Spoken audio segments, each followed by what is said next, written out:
Welcome to this YTC Naps, Nature, Abundance, Prosperity, and Success. Do you have a snake plant in your house and fail to water it, especially during summer or hot season?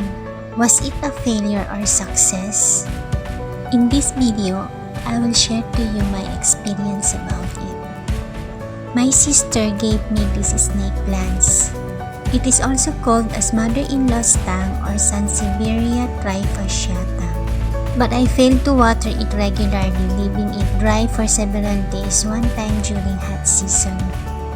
Soon after, it bloomed that lasted for almost 2 weeks. It opens at night and it emits a strong fragrance like a sampaguita or jasmine.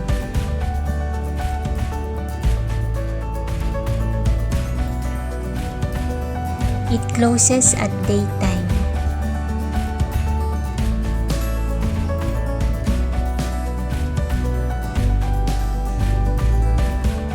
I thought it bloomed because I watered it before with a mixture of Ajinomoto as seen in other channels to make it bloom.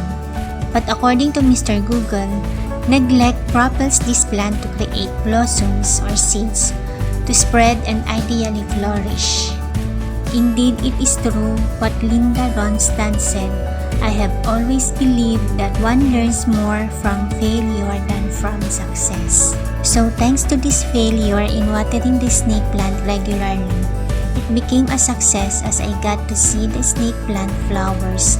But I will try my best to water the plants regularly from now on. I hope so. Thanks for watching. Please like, share, and subscribe. May God bless you with more success.